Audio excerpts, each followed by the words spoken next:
Student, आज हम आपको बीएड फर्स्ट ईयर का सिलेबस पूरा मैं आपको क्लियर कर रही हूँ, क्योंकि अभी आपके एग्जाम फॉर्म जैसे कि भरे जा रहे हैं और आपको सब्जेक्ट चूज करने में परेशानी हो रही है। तो मैं अभी आपको बता देती हूँ कि आपको बीएड फर्स्ट ईयर में बेसिकली क्या क्या पढ़ना है।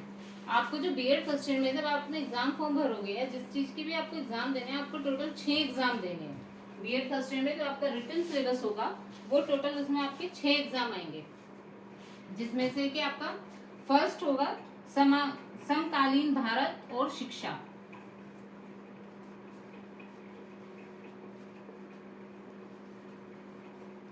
समकालीन भारत और शिक्षा, जिसका आपका कोड है E101।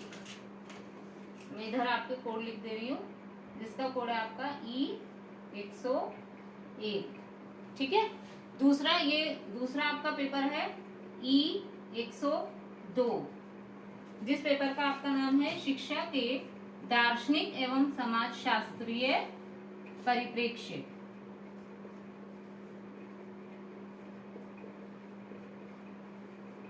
शिक्षा के दार्शनिक एवं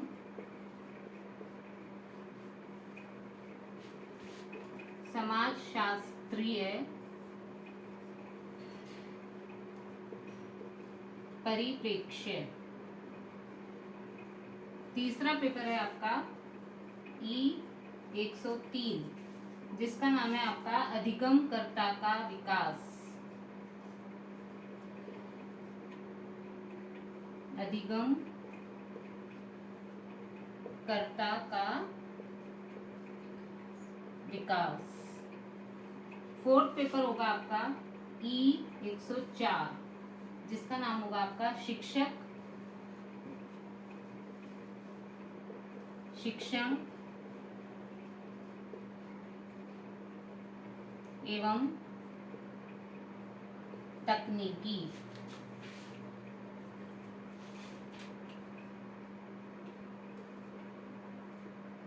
ठीक है। तो ये 4 पेपर आपके कंपलसरी पेपर में आते हैं। आप चाहे आर्ट साइड के हैं, चाहे आप साइंस साइड के हैं, चाहे आप कॉमर्स के हैं, आपने बीटेक किया है, बीबीए किया है, बीसीए किया है, इवन आपने कुछ भी किया है, लेकिन अगर आप बीएड कर रहे हो तो ये 4 पेपर आपके कंपलसरी हैं। ये 4 पेपर सभी को फिल करने ही करने हैं। ठीक है। इससे अलग आपके 10 पेपर और हैं।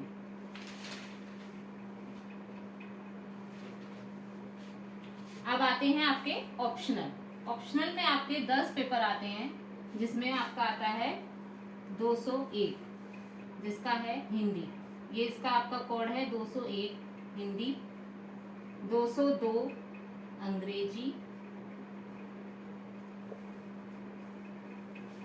203 संस्कृत, 204 सामाजिक विज्ञान शिक्षण,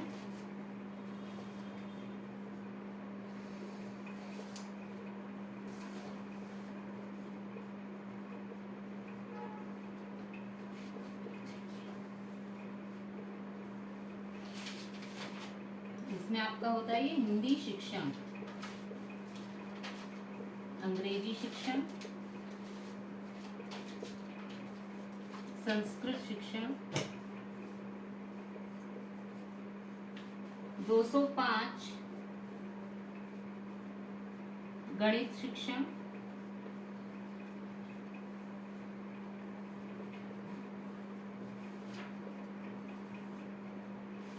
206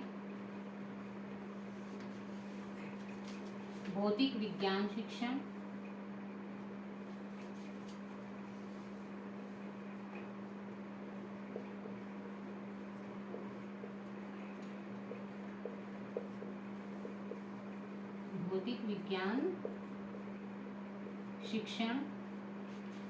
207 जीव विज्ञान शिक्षण,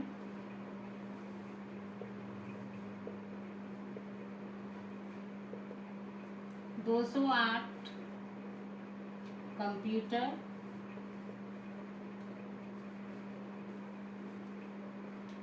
209 गृह विज्ञान,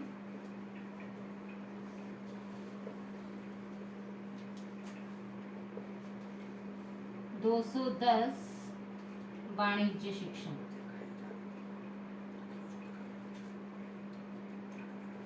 ठीक है, ये 10 पेपर जो हैं ये आपके ऑप्शनल में आते हैं। 201, 202, 203, 204, 205, 206, 207, 208, 209, 210। आपको जो टोटल पेपर अपने भरने हैं एग्जाम फॉर्म में, वो आपको टोटल कितने करने हैं? 6।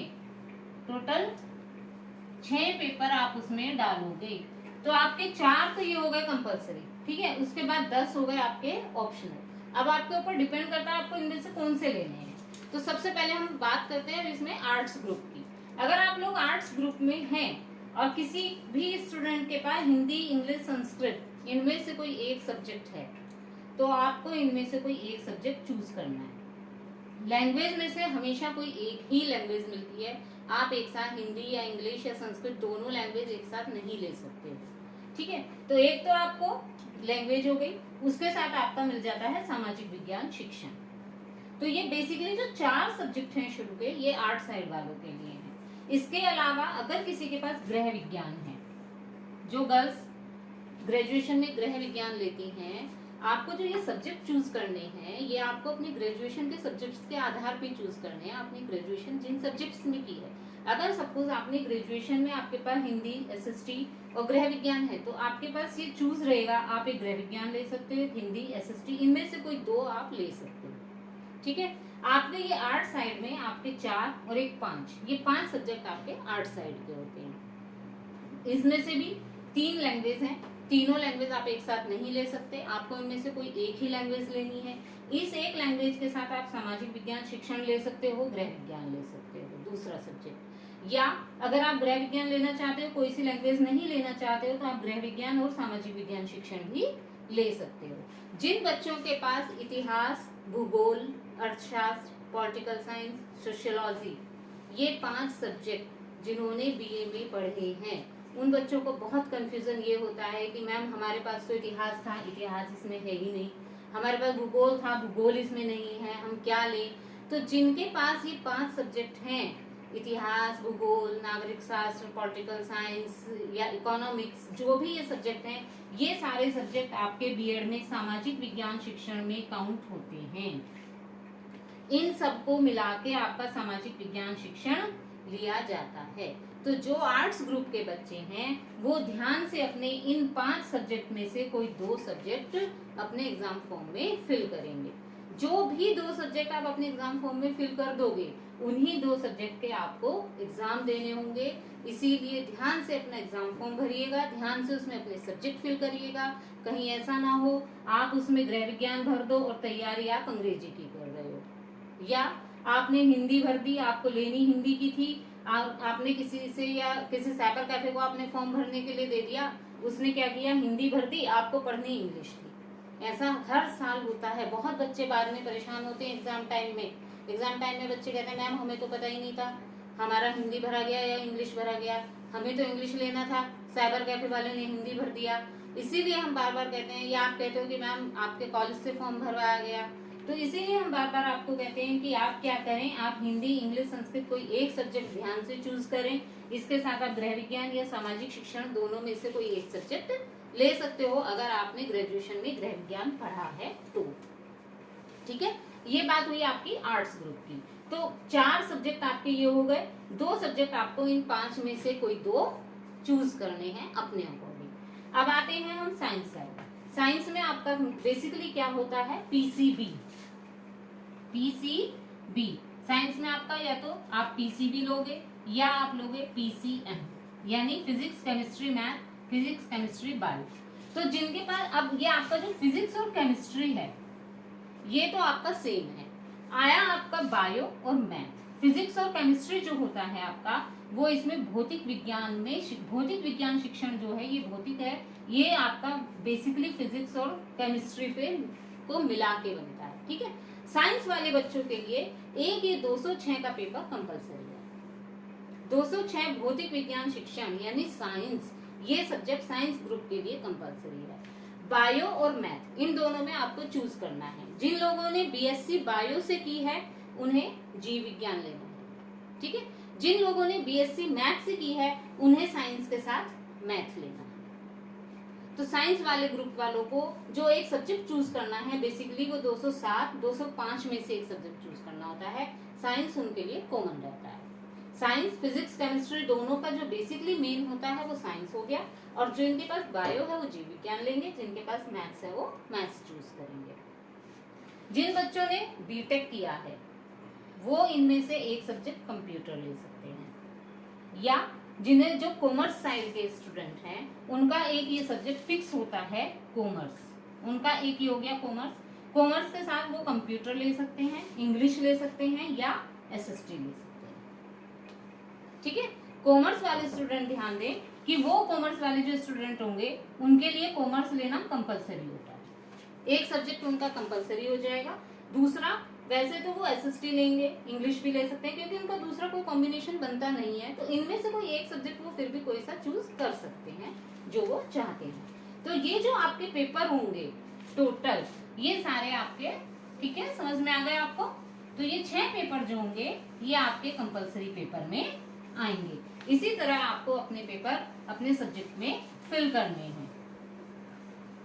अब आपका आता है मार्क्स।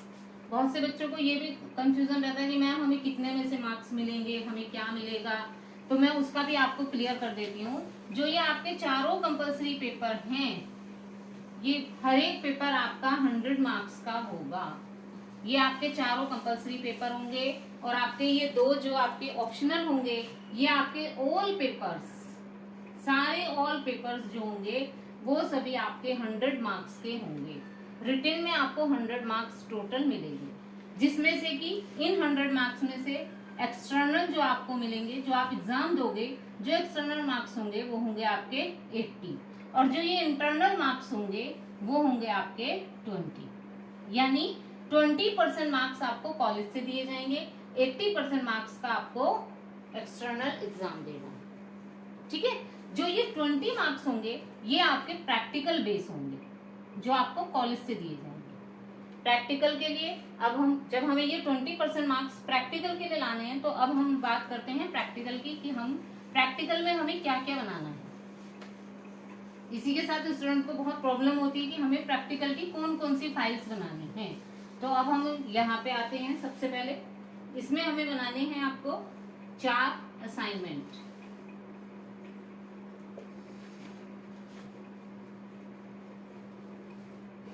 ठीक है। 3 ईपीसी की फाइल, 4 लेसन प्लान। ये आपका प्रैक्टिकल वर्क है। अब तक हम रिटिन पे चल रहे थे, अब हम प्रैक्टिकल वर्क पे आते हैं। 4 आपके लेसन प्लान है, जिन्हें हम 2+2 में डिवाइड कर लेते हैं, ठीक है, 2+2। अब आते हैं सबसे पहले 4 असाइनमेंट। असाइनमेंट किसे कहते हैं? जो आपके 4 कंपलसरी पेपर थे, जो अभी हमने लिखे थे, समकालीन भारत और शिक्षा, शिक्षा के दार्शनिक और समाजशास्त्रीय परिप्रेक्ष्य, अधिगमकर्ता का विकास, शिक्षक, शिक्षण एवं तकनीकी। ये जो 4 पेपर थे, इसमें आपको क्या करना है, अपने किसी भी एक पेपर की, इन 4 पेपर से रिलेटेड जो आपके 4 कंपलसरी पेपर हैं उनसे रिलेटेड आपको चारों बुक्स लेनी है। अब किसी भी एक पेपर का, जब हम फर्स्ट सपोज हम पहला काम कर रहे हैं समकालीन भारत और शिक्षा, तो हमें उसके लिए अपनी बुक लेनी है और हमें इस तरह की फाइल्स लेनी है। फाइल्स आपकी इच्छा, आप कैसे भी ले सकते हो, कवर कैसे भी कर सकते हो। इस तरह की आपको फाइल्स लेनी है, इस तरह से। उसमें ये पेपर्स आपको लगाने हैं, 1 साइड लाइनिंग, 1 साइड प्लेन, ठीक है। इस तरह के पेपर लेने हैं, और अपनी बुक में से, पहली बुक में से कोई किसी भी टॉपिक पे आप इस फाइल में लिखना शुरू कर देंगे। आप बुक लेंगे, बेसिकली बहुत इजी है, उसमें से लिखना शुरू कर देंगे। कोई भी एक टॉपिक आप इसमें लिख लीजिए, किसी भी एक टॉपिक के विषय में, ठीक है। एक टॉपिक के विषय में आप लिखेंगे, आपकी एक फाइल ये कंप्लीट हो जाएगी। ओके, कोई डाउट तो नहीं है? आप एक टॉपिक को लिखेंगे, एक आपकी फाइल कंप्लीट हो जाएगी। उसके बाद आप इसे अलग रख देंगे, आपका एक असाइनमेंट बनके तैयार। दूसरे के लिए आप दूसरी बुक उठाएंगे इसी तरह से, उसमें से भी कोई एक टॉपिक लेंगे, इसी तरह से पेपर्स लेंगे, उन पे आप लिखना शुरू करेंगे और उसे फाइल में लगा लेंगे। फाइल को अच्छे से आपकी कवर होनी चाहिए, जिससे कि आपकी प्रेजेंटेशन अच्छी होनी चाहिए। कवर आप कैसे करते हैं ये आपके ऊपर डिपेंड करता है। उस पर अच्छे से कॉलेज का नाम, अपना नाम या इंडेक्स, ये सब चीजें आप उसमें लगाएंगे, क्योंकि आप अपने स्टैंडर्ड, आप बीएड कर रहे हो, भावी शिक्षक हो, तो अपने स्टैंडर्ड के अकॉर्डिंग आप फाइल कैसे प्रेजेंट करते हो ये आपके ऊपर डिपेंड करता है। इन फाइलों के जो आपके इंटरनल मार्क्स थे वो इन्हीं फाइलों पे आपके डिपेंड करेंगे, 20% मार्क्स। ठीक है, इस तरह 4 असाइनमेंट, चारों बुक में से आपको एक एक टॉपिक लेके लिखना है। इसमें कोई परेशानी नहीं है, एक एक टॉपिक लो, बुक में से सिर्फ कॉपी करना है, आपके 4 असाइनमेंट क्लियर हो जाएंगे। ठीक है बेटा, अब आपके आते हैं ईपीसी। आपके मन में एक बड़ा प्रश्न आता होगा कि ये ईपीसी क्या है, व्हाट इज ईपीसी। ईपीसी मतलब, ईपीसी इसकी फुल फॉर्म होती है एनहांसिंग प्रोफिशिएंसी कैपेसिटी। ठीक है, एनहांसिंग प्रोफिशिएंसी कैपेसिटी।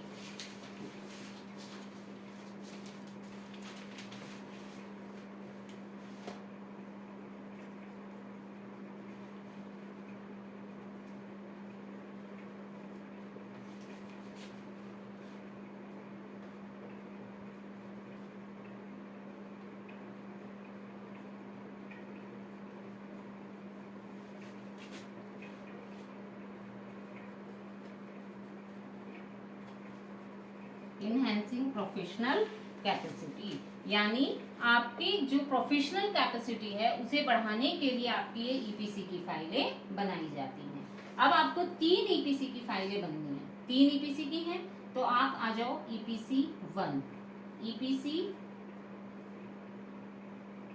2 और ईपीसी 3। ईपीसी 1 में आपका क्या है, भाषा कौशल दक्षता। ईपीसी 1 की फाइल का नाम है आपका भाषा कौशल दक्षता।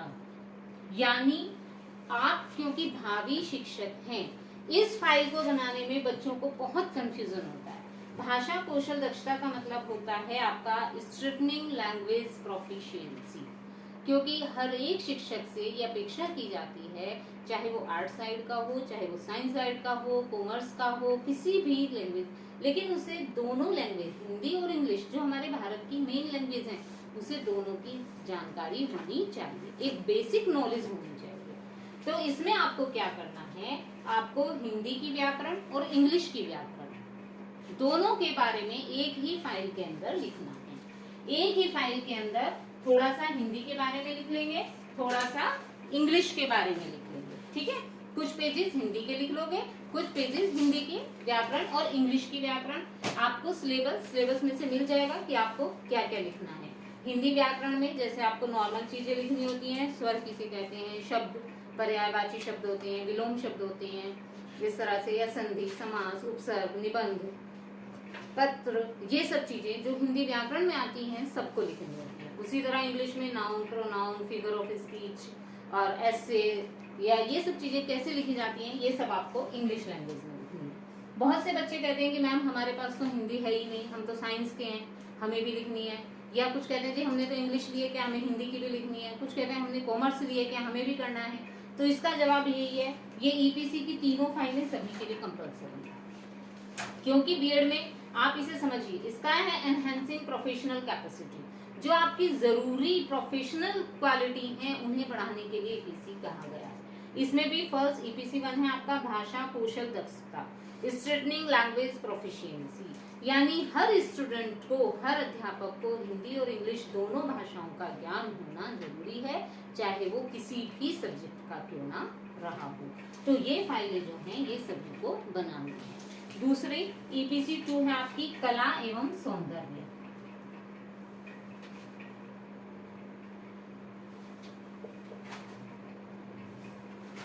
कला एवं सौंदर्य, आर्ट एंड एस्थेटिक्स, इसका नाम है आपका आर्ट्स एंड एस्थेटिक्स। यानी कला क्या है, आर्ट क्या है, सौंदर्य क्या है। इसमें आपको क्या करना है, इस फाइल में आर्ट एंड एस्थेटिक्स की फाइल इस फाइल में आपको कोई भी इस तरह की 10 चीजें बनानी है।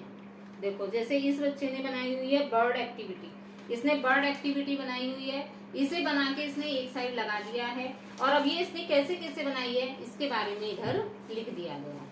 इसी तरह से आप नेट पे सर्च करके, यानी जो पुरानी वस्तुएं हैं, यहाँ पे इसने मास्क बनाया है, इसे इधर बना के इधर लगा दिया है, ये मास्क इसने कैसे बनाया है इधर लिख दिया है। इसी तरह से आपको सिलेबस में से देख के क्या क्या चीजें आप बना सकते हो, कोई भी 10 चीजें आप बनाओगे, फाइल में लगाओगे, एक तरफ उन्हें बना बना के लगाते जाओगे, दूसरी तरफ उनके बारे में लिखते जाओगे। ठीक है, आप जैसे क्या क्या बना सकते हो, कागज से कलाकृतियां, मटका सजाना, मोमबत्ती सजाना, सिलाई कढ़ाई बुनाई, वॉल हैंगिंग, या फ्रेम बनाना, पोस्टर बनाना, रंगोली बनाना, आप कुछ भी चीजें बना सकते हो। इवन आर्ट्स की बहुत सारी चीजें आपको नेट से आइडिया मिल जाएंगे। कोई भी 10 चीजें आप अपनी सुविधा के अनुसार बनाइए, एक साइड उन्हें बना के छोटे छोटे से बना के एक साइड लगा दीजिए। आपने उसमें क्या सामग्री यूज की, कैसे बनाया, क्या लिखा, वो आप दूसरी साइड उसके बारे में लिखते चले जाइए। आपकी कला एवं सौंदर्य, आर्ट एंड एस्थेटिक्स, ये फाइल पूरी हो जाएगी। इसमें भी बच्चे बहुत कंफ्यूज होते हैं, आर्ट एंड एस्थेटिक्स क्या है, व्हाट इज कला और व्हाट इज सौंदर्य। आर्ट क्या है, सौंदर्य क्या है ना। आर्ट जो है वो हमारी बाहरी वस्तु है, सौंदर्य क्या है, वो हमारी आंतरिक अनुभूति है। हमने कोई भी चीज की, हम उसे देखते ये तो समझ सकते हैं कि आर्ट है, लेकिन वो हमें कैसी लग रही है, एस्थेटिक, उसका सौंदर्य कैसा है, ये हमारे अनुभव की चीज है, ये हमारी अनुभूति है, हमें वो चीज कैसी लग रही है। एक चीज है, एक बच्चे को बहुत अच्छी लगती है, एक को कम अच्छी लगती है, उसमें सौंदर्य तो उतना ही है, लेकिन किसी की आंखों को वो आकर्षित करता है, किसी को नहीं करता। तो आर्ट एंड एस्थेटिक्स में मेन जो डिफरेंस है वो यही है, एक बाहरी है और एक आंतरिक है। चलिए इसके बारे में बाकी डिटेल में बाद में बात करेंगे। आप आ जाते हैं ईपीसी 3, पाठ्य पुस्तक पढ़ना और चिंतन करना।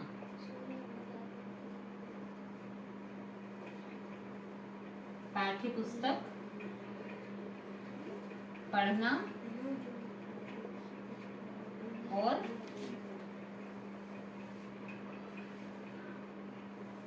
चिंतन करना, ठीक है, यानी reading and reflecting on text. ठीक है, reading and reflecting on text, यानी इसमें आपको क्या करना है, हर एक स्टूडेंट से, हर एक भावी शिक्षक से ये अपेक्षा की जाती है कि उसे पुस्तकों को पढ़ने की आदत, उनकी समीक्षा करने की क्वालिटी उसमें होनी चाहिए। आप एक शिक्षक बनने जा रहे हैं, जब तक आप किसी पुस्तक की समीक्षा नहीं करेंगे कि पुस्तक कैसी है, अच्छी है, बुरी है, आप अपने विद्यार्थियों को कैसे पढ़ा पाएंगे। जब तक आप खुद उसकी आलोचना ये नहीं कर पाएंगे कि उस पुस्तक को वास्तव में प्रमाणिक है या नहीं है, पढ़ाने लायक है या नहीं है, आप कैसे पढ़ाएंगे। तो इसमें आपसे क्या अपेक्षा की जाती है कि आप लाइब्रेरी में जाएं, कोई भी 10 किताबें लें। आपको जरूरी नहीं है कि आप लाइब्रेरी में ही जाएं, वैसे मतलब अपेक्षा तो यही की जाती है, लेकिन फिर भी आपके पास जो भी 10 बुक्स हैं आप ले लें। आप अपनी बीएड की भी ले सकते हैं, कोई और भी ले सकते हैं। आप अपनी 10 किताबें लें, उनके बारे में पढ़ें और उनकी समरी अपनी डायरी में लिख लें, अपनी फाइल में लिख लें। ऐसे ही 10 किताबें अगर आप लेंगे, 10 किताबों की समरी आपको लिखनी है। पहले सबसे ऊपर पुस्तक का नाम, उसके राइटर का नाम, वो पुस्तक किस सब्जेक्ट की है, किस किस क्लास में वो लगी हुई है या नहीं लगी हुई है, जो भी है आपको वो लिखना है। फिर उसमें किसके विषय में दिया गया है, क्या उसका सारांश है, उसकी पूरी समीक्षा।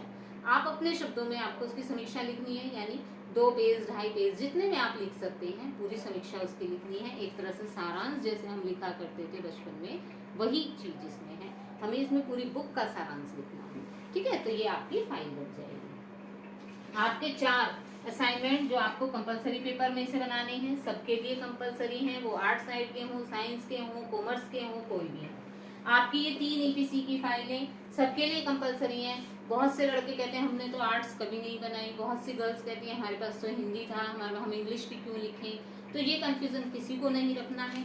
आप चाहे बॉय हैं, चाहे गर्ल हैं, चाहे आर्ट के हैं, साइंस के हैं, आपके पास हिंदी थी, इंग्लिश थी, नहीं थी, ये बातें कोई मैटर नहीं रखती हैं। आपको तीनों ईपीसी की फाइलें सभी को बनानी ही बनानी है। ठीक है, अब आप बात आती है हमारी लेसन प्लान। ये हमने लिखे 4 लेसन प्लान, 2+2। जो मैंने आपको 10 सब्जेक्ट बताए थे, जिसमें से आपको कोई 2 चूज करने हैं। अपने जो भी 2 सब्जेक्ट आप चॉइस करोगे उन 2 सब्जेक्ट के लेसन प्लान यानी पाठ योजना, इस तरह के लेसन प्लान बने बनाए प्रिंट हुए हुए मार्केट में आते हैं। अंदर से ये प्लेन आएंगे, इस तरह के होंगे, ठीक है। तो आपको क्या करना है, 6, 7, 8 की कोई भी बुक लेनी है, आप मार्केट में बोलोगे हमें 4 लेसन प्लान दे दो, जिसमें से कि 2 ऐसे मोटे होंगे और 2 बिल्कुल पतले पतले से होंगे, ठीक है।